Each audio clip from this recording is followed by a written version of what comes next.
हाँ जी my वीसीएंस WhatsApp, कैसे हैं सारे के सारे बच्चे और कैसी चल रही है आप लोगों की प्रिपरेशन।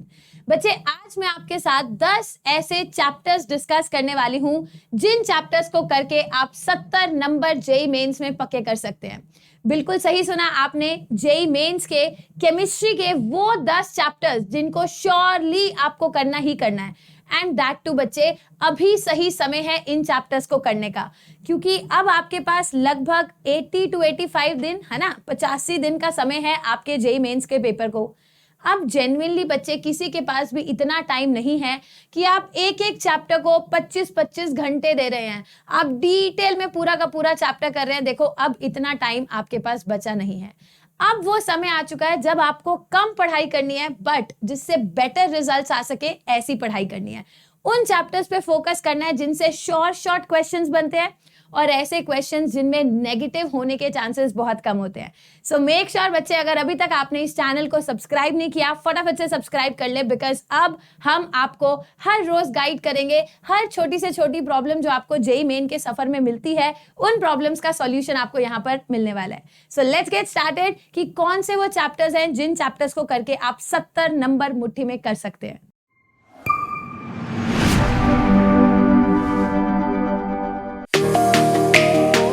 बच्चे मैं आपको ये बताऊं कि आपको पहले कौन से चैप्टर्स करने हैं, किन चैप्टर्स को प्रायोरिटी देनी है, उससे पहले मैं ये क्वेश्चन डिस्कस कर लेती हूँ जो कि आजकल सबसे हॉटेस्ट क्वेश्चन बना हुआ है कि मैम जो हमारी रिवाइज्ड एनसीईआरटी है, क्या हमें उसके अकॉर्डिंग पढ़ाई करनी है या फिर जितने भी चैप्टर्स हमारी पुरानी एनसीईआरटी में थे हमें वो सबके सब फॉलो करने हैं।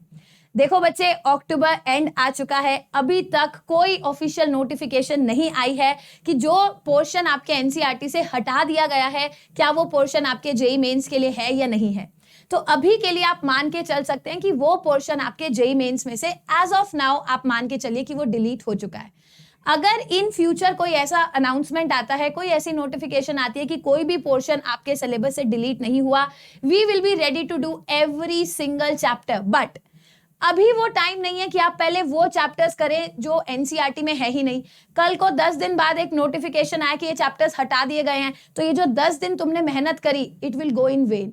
सो बच्चे थोड़ा सा स्मार्ट यहाँ पर खेलने की जरूरत है, थोड़ी सी स्ट्रैटेजी वाइज खेलने की जरूरत है। आपकी प्लानिंग तगड़ी होनी चाहिए कि इन केस ये पता चलता है कि ये जितने भी टॉपिक्स आपके रिवाइज्ड एनसीईआरटी में नहीं है, कल को अगर ये आ रहे हैं तो आपके पास समय होना चाहिए इन टॉपिक्स को करने का। ऐसे नहीं होना चाहिए जो टॉपिक्स अभी एनसीईआरटी में लिखे हुए हैं कि ये तो आने ही आने हैं, वो तो मैडम जी हम कर नहीं रहे हैं, वो हम बाद में करेंगे, वो बाद कभी नहीं आएगा। तो अगर मैं आपको बताऊं कि आपके फिजिकल, ऑर्गेनिक, इनऑर्गेनिक के कौन कौन से इंपॉर्टेंट चैप्टर्स हैं, तो उसके लिए पहले हम थोड़ा सा डेटा देखते हैं। बच्चे मैंने 2022 और 2023 में जितने भी शिफ्ट्स हुए थे, मॉर्निंग शिफ्ट, इवनिंग शिफ्ट, सारे शिफ्टों के सारे पेपर्स को मिलाकर आपके लिए जो टोटल नंबर ऑफ क्वेश्चंस थे, फॉर एग्जांपल मोल कॉन्सेप्ट में बच्चे 49 क्वेश्चंस पूछे गए थे 2022 और 2023 को मिलाकर। सिमिलरली स्ट्रक्चर ऑफ एटम में 54 सवाल पूछे गए थे, थर्मोडायनेमिक्स, थर्मोकेमिस्ट्री में 53। सेम चीज मैंने आपके लिए जीओसी, हाइड्रोकार्बन, हैलोएल्केन्स, जितने भी इंपॉर्टेंट चैप्टर्स हैं उनके 2022 और 23 के कितने सवाल पूछे गए थे, ये सारा मैंने आपको यहाँ टेबुलर फॉर्म में दिया है। अब बच्चे हमें फिजिकल केमिस्ट्री के कौन कौन से चैप्टर्स श्योरली करने हैं, करने तो है ही है, कहां से करने हैं, कैसे करने हैं, क्या सोर्स होना चाहिए, ये सारी चीजें मैं आपके साथ डिस्कस करूंगी। सो मेक श्योर वीडियो के लास्ट तक जरूर आपको देखना है, बिकॉज आपको धीरे धीरे करके मैं सारी चीज एक्सप्लेन करूंगी। बच्चे अगर मैं फिजिकल केमिस्ट्री में बात करूं तो आप देखिए लास्ट 2 साल में मोल कॉन्सेप्ट के लगभग 50 सवाल पूछे गए लास्ट 2 साल में। अगर मैं पर ईयर भी बात करूं तो लगभग 25 सवाल पूछे गए एक साल में। कहने का मतलब अगर आप 2022 या 2023 की शिफ्ट भी देखें तो 22 और 24 टोटल पेपर्स थे आपके। तो कहने का तात्पर्य यह है कि ऑलमोस्ट हर पेपर में एक एक सवाल मोल कॉन्सेप्ट से आया ही आया था।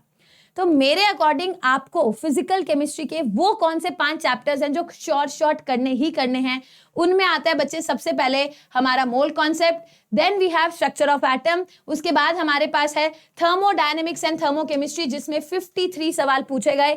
सीधा जंप करिए डाइल्यूट सॉल्यूशन और इलेक्ट्रोकेमिस्ट्री पे। तो ये जितने भी चैप्टर्स मैंने येलो से मार्क करे हैं, इनको आपको सबसे पहले निपटाना है। इसका रीजन है, देखो अगर आपको मोल कॉन्सेप्ट नहीं आता होगा आपको कोई भी फिजिकल केमिस्ट्री का चैप्टर नहीं आ सकता। भाई जिस बच्चे को कैलकुलेशन ही नहीं आती है, मोलर मास ही नहीं पता, वो इलेक्ट्रो का सवाल कभी कर ही नहीं सकता। तो एनी हाउ मोल कॉन्सेप्ट तो करना ही करना है। दूसरी बात, हमारे पास दो चैप्टर्स हैं, एक है थर्मोडायनेमिक्स एंड थर्मोकेमिस्ट्री और इसी का भाई बंधु है इलेक्ट्रोकेमिस्ट्री। इन दोनों चैप्टर से कंबाइंड सवाल पेपर में आता ही आता है। तो एक एक सवाल आएगा जो प्योरली थर्मो का होगा, जो प्योरली इलेक्ट्रो का होगा, और एक सवाल आएगा जो थर्मो और इलेक्ट्रो को मिलाकर पूछा जाता है। तो ये चैप्टर्स छोड़ने लायक नहीं है। Moreover there is one more chapter जिसका नाम है डाइल्यूट सॉल्यूशन एंड एक चैप्टर है स्ट्रक्चर ऑफ एटम। ये वो दो चैप्टर्स हैं जिनके केवल कुछ ही ऐसे टॉपिक्स हैं जिनसे सवाल पूछे जाते हैं। तो अगर आपने वो कुछ टॉपिक्स इन चैप्टर्स के कर लिए तो आप निश्चिंत हो सकते हैं कि पेपर में मैम फिजिकल का सवाल आएगा तो मेरा कभी अड़ेगा नहीं। अब फिजिकल के 2-3 चैप्टर्स जैसे केमिकल और ionic equilibrium, redox, chemical kinetics, ये वो चैप्टर्स हैं। देखो रिडॉक्स आप फिर भी कर सकते हो, अगर इलेक्ट्रो कर रहे हो तो रिडॉक्स कर लोगे, वेल एंड गुड, सोने पे सुहागा। बट ये केमिकल और आयनिक इक्विलिब्रियम हो गया, केमिकल काइनेटिक्स हो गया, ये चैप्टर्स जनरली बच्चों को मुश्किल लगते हैं। तो अगर आप भी उस कैटेगरी में आते हो जहां आपको ये चैप्टर्स टफ लगते हैं तो नीड नॉट वरी, इनको आप बाद में भी कर सकते हैं, चलेगा। मैं मानती हूँ इनके थोड़े से कॉम्प्लिकेटेड सवाल आते हैं, नेगेटिव मार्क्स होने के चांसेस होते हैं, तभी आपको बोल रही हूँ जो सवाल मैंने येलो कलर से टिक कर रखे हैं, जो चैप्टर्स येलो से टिक कर रखे हैं, फर्स्ट ऑफ ऑल बिना कुछ भी सेकंड थॉट लाए अपने दिमाग में ये करना चालू कर दो। अब अगर मैं ऑर्गेनिक की बात करती हूँ बच्चे, तो ऑर्गेनिक का एक ऐसा चैप्टर जो कुछ भी हो जाए, ठीक है, आसमान फट जाए, जमीन फट जाए, वो कुछ भी, वो डायलॉग होता है ना, कुछ भी हो जाए, बट आपको वो चैप्टर छोड़ना नहीं है। And this is the right time आपको वो चैप्टर करना है बच्चे, जनरल ऑर्गेनिक केमिस्ट्री। आप बिलीव नहीं करोगे 2022 और 23 में मिलाकर 84 क्वेश्चंस वर देयर। मतलब अगर मैं एक साल की भी बात करूं ना तो कितने 41 क्वेश्चंस, मतलब हर पेपर में कम से कम 2-2 सवाल डायरेक्ट थे जनरल ऑर्गेनिक केमिस्ट्री के, जिसमें एसिड्स, बेसिस, सॉल्ट्स हो गया, आइसोमेरिज्म हो गया, कार्बोकेटाइन, कार्बोएनाइन, रेजोनेंस, ये सारी चीजें पूछी जाती है। वंस अगेन जीओसी एक ऐसा चैप्टर है जिसने जीओसी नहीं करा वो पूरी ऑर्गेनिक नहीं कर सकता। तो एनी हाउ अगर आपको ऑर्गेनिक में महारत हासिल करनी है आपको जीओसी करना ही करना पड़ेगा। सो this is the right time, get started with the chapter. In chapters को खत्म कर दो। ये चैप्टर्स लास्ट में एक हौवे की तरह, एक बर्डन की तरह आप पर नहीं होने चाहिए। 11th का एक और बहुत ही प्यारा सा चैप्टर है बच्चे, इस चैप्टर का नाम है हाइड्रोकार्बन्स। स्ट्रेट फॉरवर्ड सवाल इस चैप्टर से आते हैं, तो मेक श्योर ये सब बच्चे जरूर करेंगे। हैलो एल्केन्स, हैलो एरीन से मैक्सिमम बच्चों को डर लगता है। Substitution, nucleophilic elimination, ma'am nucleophilic substitution, E1 E2 SN1 SN2, भाई तुम डरो मत, वो सवाल इतने इंपॉर्टेंट है ही नहीं, बहुत कम सवाल आते हैं। तो आप haloalkanes, haloarenes skip कर सकते हैं right now, that is okay. But जो चैप्टर स्किप करने लायक नहीं है उसमें है अल्कोहल, फिनोल, ईथर, ये जरूर से करना है, बहुत इंपॉर्टेंट चैप्टर है। इसके बाद अमीन्स, ये दोनों ऐसे चैप्टर्स है बच्चे जिनमें सवाल बनते हैं, आसान बनते हैं और इनमें नेगेटिव भी होने के चांसेस नहीं होते। एक और देखो, जितने भी हमारे VCNs हैं, मैं उन बच्चों को कहूंगी बच्चे बायोमोलिक्यूल्स अगर कर कर जा सकते हो बहुत ही बढ़िया है। लास्ट 4-5 साल से बायोमोलिक्यूल्स का ऐसा बोलबाला है आपके जेई के पेपर में कि स्ट्रेट फॉरवर्ड एनसीईआरटी से सवाल पूछा जाता है। बायोमोलिक्यूल्स को करने का बेस्ट तरीका बताऊं, आपने ना धीमे धीमे करना है। हर रोज एक पन्ना बायोमोलिक्यूल्स का एनसीईआरटी से पढ़ो, अगले 15 से 20 दिनों में पूरा का पूरा चैप्टर आप कर लोगे। ज्यादा एक साथ पढ़ने की भी जरूरत नहीं है, नहीं तो डर लगता है। तो आई होप ये क्लियर है कि ऑर्गेनिक के कौन कौन से चैप्टर्स हमें फॉर श्योर करने हैं, जिसमें आता है जीओसी, जिसमें आता है हाइड्रोकार्बन्स, अल्कोहल, फिनोल, ईथर और अमीन्स। इन सब से जितने भी इंपॉर्टेंट नेम रिएक्शंस हैं, जितने भी इंपॉर्टेंट रिएजेंट्स हैं, ये आपको आने चाहिए। Last but not the least बच्चे, अब बात आती है इनऑर्गेनिक केमिस्ट्री की। इनऑर्गेनिक केमिस्ट्री जैसे कि मैंने आपको बताया आपकी रिवाइज्ड एनसीईआरटी के अकॉर्डिंग पूरा का पूरा ही हटा दिया गया है। केवल एक ही चैप्टर हमारे पास बचा है जिसका नाम है कोऑर्डिनेशन केमिस्ट्री। अब मैंने बहुत सारे बच्चों का एक बिहेवियर जो नोटिस किया है, एक जो एटीट्यूड बच्चों में देखा गया, वो ये कि मैम हम तो ना पूरी ब्लॉक केमिस्ट्री करेंगे, भले हमारी एनसीईआरटी से कट गई है बट मैम हम पूरी ब्लॉक केमिस्ट्री करेंगे।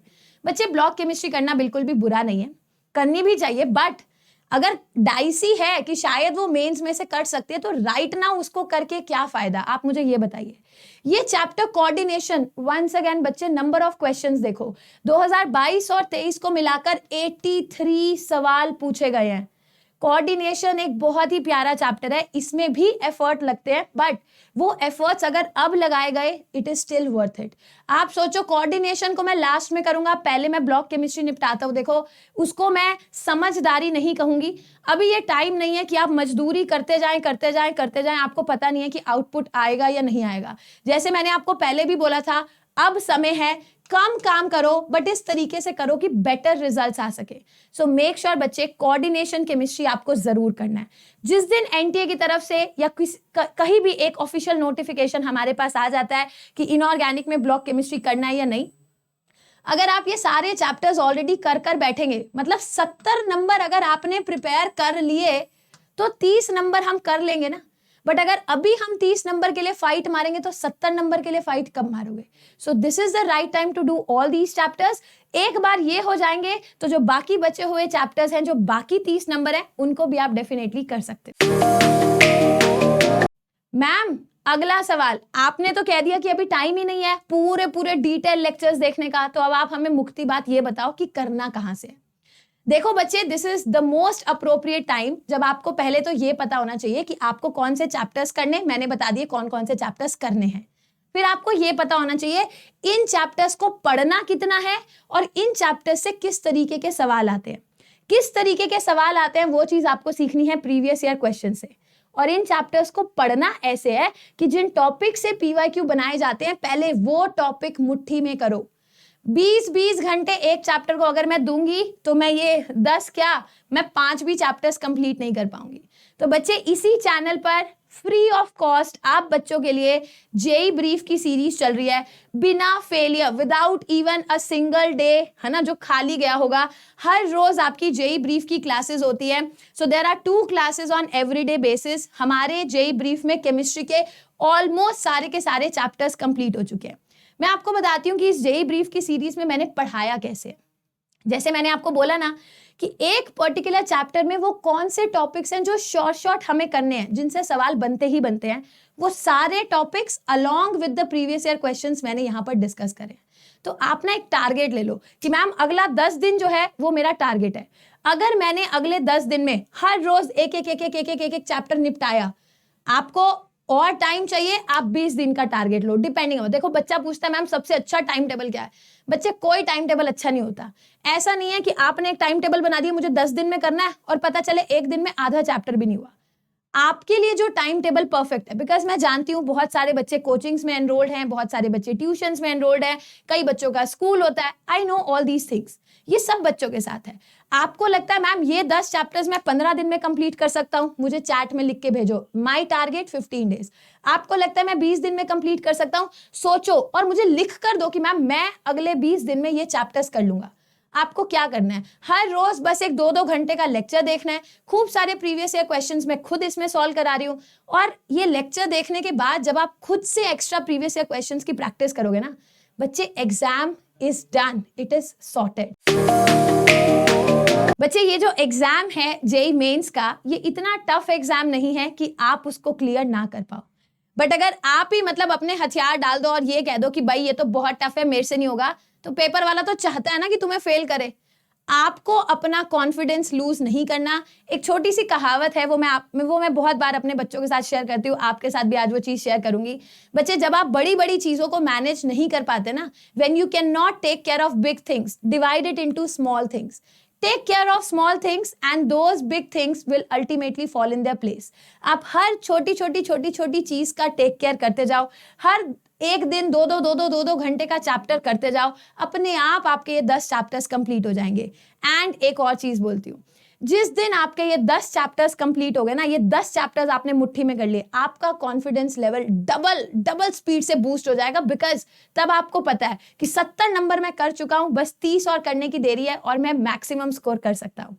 सो देखो, अगर आप जीतोगे ना तो अपनी मेहनत से जीतोगे, और अगर आप हारे तो भी मेहनत ना करने की वजह से हारोगे। तो हमारे ये जो जेई की जर्नी है, इसमें हार और जीत जो भी चीज डिफाइन होगी ना, वो सिर्फ मेहनत से होगी। मेहनत करो, हर चीज पॉसिबल है। मेहनत नहीं करोगे, इधर उधर भागते रहोगे, डिस्ट्रैक्टेड रहोगे, आपका कोई ड्रीम कॉलेज नहीं है, आपका कोई ड्रीम स्कोर नहीं है। सो मेक श्योर जो भी सपना देखा था IIT जाने का, उसको पूरा करने का समय आ चुका है। उसके लिए मेहनत करने का बेस्ट समय अभी है, क्योंकि अगर आज नहीं किया तो दोबारा कभी मौका नहीं मिलेगा।